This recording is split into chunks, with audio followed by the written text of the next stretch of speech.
अगर पाकिस्तान से बात होगी तो टेररिज्म पर ही होगी। अगर पाकिस्तान से बात होगी तो पाक ऑक्युपाइड कश्मीर पीओके उस पर ही होगी। प्रिय देशवासियों, भारत ने इस बार ऑपरेशन सिंदूर के जरिए पाकिस्तान को सबक सिखाया है, बल्कि आगे के लिए भी सीख दे दी है।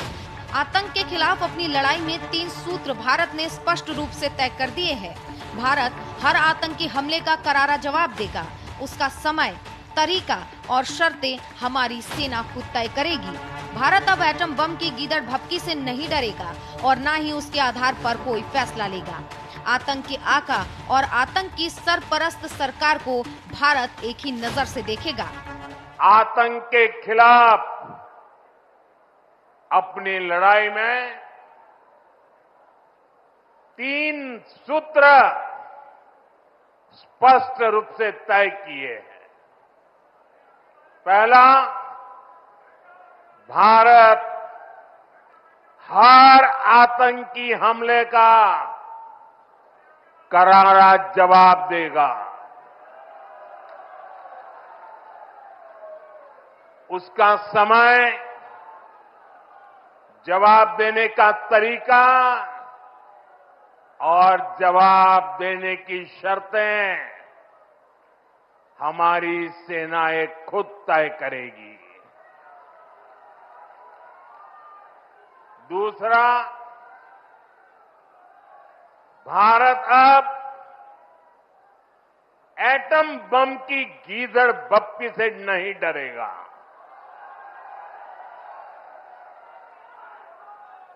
और न ही उसके आधार पर कोई फैसला लेगा। तीसरा, आतंक के आका और आतंकी सरपरस्त सरकार को भारत एक ही नजर से देखेगा। युद्ध के मैदान में भारत से मात खाने के बाद पाकिस्तान हार का जश्न मना रहा था। शहबाज सरकार अपने आवाम को झूठे दिलासे दे रही थी, राफेल को मार गिराने का दावा कर रही थी, लेकिन शहबाज शरीफ के अलग अलग आंकड़ों ने उसके दावे की खुद ही हवा निकाल दी। Ladies and gentlemen, we had to respond in defense of Pakistan, and within no time, our formidable air force downed 6 Indian planes, 4 Rafale French-made planes, 1 MiG-29 and another plane, and then a drone. जो ही हिंदुस्तान के जहाजों ने payload उन्होंने release किया, हमारे उकाब झपटे और आनन फानन 5 जहाज, जिनमें 3 राफेल, उनको मार कराया और उनको ऊंधे मुंह वो कश्मीर पर जाकर गिरे, बठिंडा में जाके गिरे। एक और पाकिस्तान की हुकूमत सिंधु समझौते पर बातचीत की गुहार लगा रहा है, वहीं आसिम मुनीर जहरीले बयान दे रहा है, बड़बोलेपन पर उतर आया है। लेकिन इस बार भारत पाकिस्तान को कोई राहत देने की मूड में बिल्कुल नहीं है। भारत का स्टैंड एकदम क्लियर है। जब तक आतंक के खिलाफ पाकिस्तान कोई ठोस कार्रवाई नहीं करता, तब तक खून और पानी एक साथ नहीं बहेगा। न्यूज इंडिया के लिए निशांत कुमार की रिपोर्ट। भारत की बहनों बेटियों का आक्रोश ऑपरेशन सिंदूर के रूप में पूरी दुनिया ने देखा। कैसे भारत ने पाकिस्तान में दाखिल होकर, घुसकर आतंकी ठिकानों को तबाह कर दिया, नस्तेनाबूद कर दिया। सैकड़ों मील अंदर महफूज ठिकानों को नस्तेनाबूद कर दिया। भारत के पराक्रम के आगे पाक गिड़गिड़ाने लगा, बिलबिलाने लगा, सीज फायर की गुहार लगाने लगा। बेशक भारत ने सीज फायर किया है, लेकिन ऑपरेशन सिंदूर अभी भी जारी है।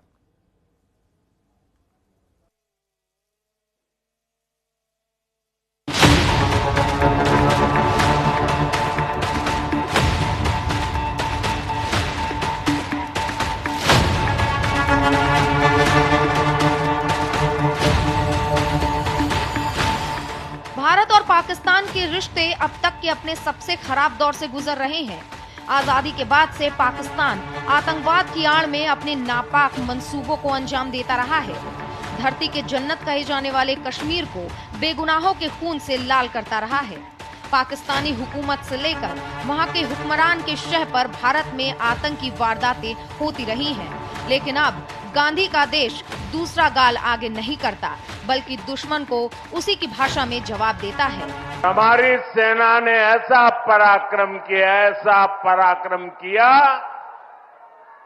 कि पाकिस्तानी सेना को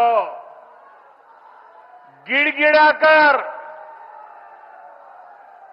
युद्ध रोकने की मांग करने पर मजबूर होना पड़ा।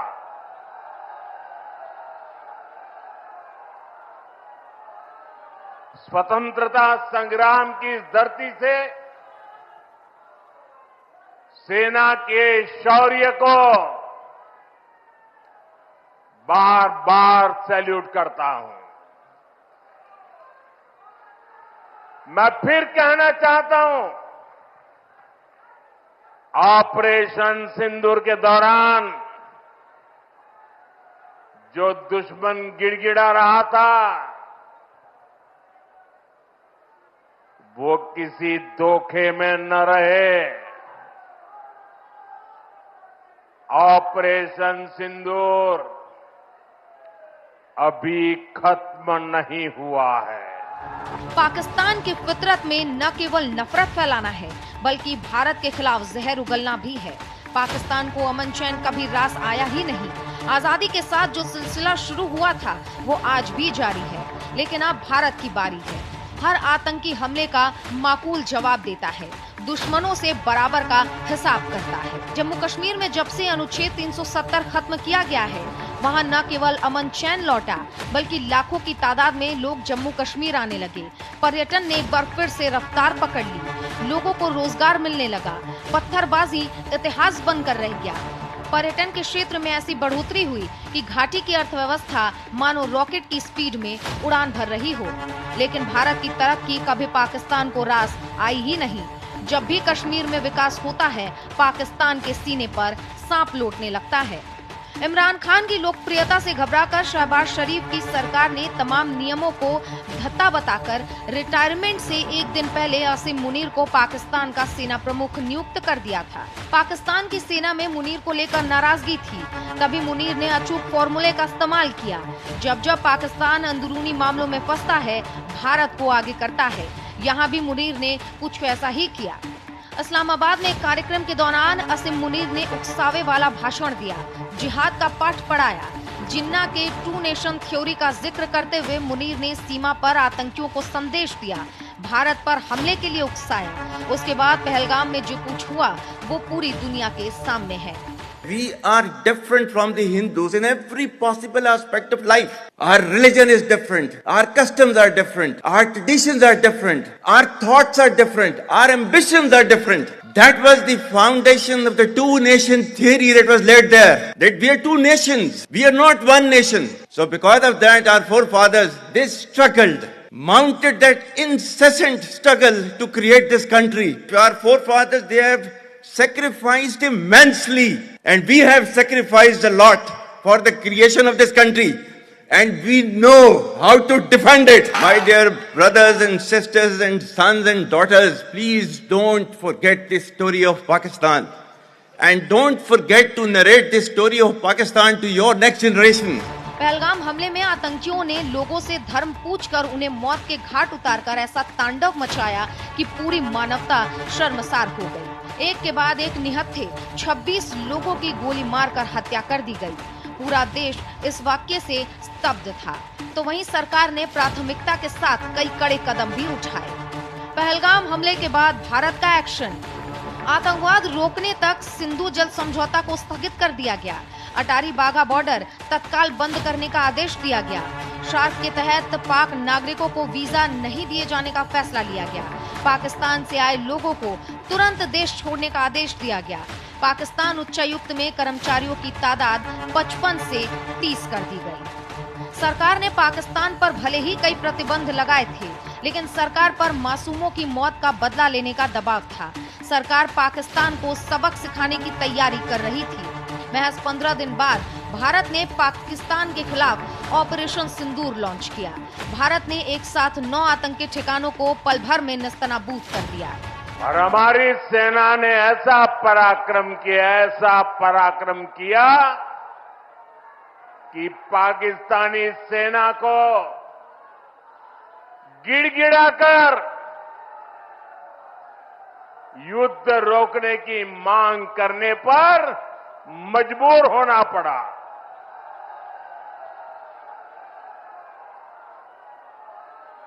स्वतंत्रता संग्राम की इस धरती से सेना के शौर्य को बार बार सैल्यूट करता हूं। मैं फिर कहना चाहता हूं, ऑपरेशन सिंदूर के दौरान जो दुश्मन गिड़गिड़ा रहा था, वो किसी धोखे में न रहे। ऑपरेशन सिंदूर अभी खत्म नहीं हुआ है। इस बार पाकिस्तान ने भारत का जो रौद्र रूप देखा, पीएम मोदी ने जैसा कहा था, हमारे जवानों ने बिल्कुल वैसा ही कारनामा करके दिखाया। ऑपरेशन सिंदूर के दौरान दुनिया ने भारत के स्वदेशी हथियारों और मेक इन इंडिया की ताकत भी देखी। नए भारत का पराक्रम देखा कि किस तरीके से भारतीय हथियारों ने और ब्रह्मोस मिसाइल ने दुश्मन के घर में घुसकर तबाही मचाई है। सेना ने जहां टारगेट तय किया था, वहां धमाके किए, जो अपने आप में भारतीय सेना की वीरता को बयां करता है। दुनिया ने भारत के स्वदेशी हथियारों और मेक इन इंडिया की ताकत भी देखी है। हमारे भारतीय हथियारों ने, ब्रह्मोस मिसाइल ने दुश्मन के घर में घुसकर तबाही मचाई। जहां टारगेट तय किया, वहां धमाके किए। ये ताकत हमें आत्मनिर्भर भारत के संकल्प से मिली है। भारत के इस तरह पलटवार की न तो मुनीर और न ही शहबाज सरकार ने कभी कल्पना की होगी। पाकिस्तान तो पहले ही भारत से हारकर अपने आवाम को बहलाने के लिए जीत का झूठा दावा करता रहा। इसी झूठे दावे ने असीम मुनीर के मार्शल का तमका दे दिया, लेकिन झूठ के पांव लंबे नहीं होते। अजरबैजान में उसी शहबाज ने भारत के पराक्रम के बारे में दुनिया को बता दिया। We decided to respond in a measured fashion to Indian aggression, and we had decided that at 4:30 in the morning after Fajr prayers, Pakistan armed forces, led very ably by our Field Marshal, Chief Army Staff sitting here, Syed Asim Munir, to teach a lesson to our enemy. But before that hour reached, India again launched missile attacks, BrahMos, and hit Pakistan's various provinces, including airport in Rawalpindi and other places. Bharat के बहनों बेटियों का आक्रोश operation सिंदूर के रूप में पूरी दुनिया ने देखा कि कैसे भारत ने पाकिस्तान में घुसकर आतंकी ठिकानों को तबाह कर दिया है। सैकड़ों मील अंदर महफूज ठिकानों को नेस्तनाबूद कर दिया है। भारत के पराक्रम के आगे पाक गिड़गिड़ाने लगा, बिलबिलाने लगा, सीज फायर की गुहार लगाने लगा। बेशक भारत ने सीज फायर किया है, लेकिन ऑपरेशन सिंदूर अभी भी जारी है। हमारी सेना ने ऐसा पराक्रम किया कि पाकिस्तानी सेना को गिड़गिड़ाकर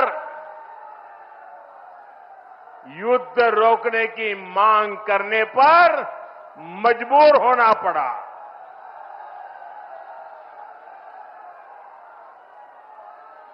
स्वतंत्रता संग्राम की इस धरती से सेना के शौर्य को बार बार सैल्यूट करता हूं। मैं फिर कहना चाहता हूं,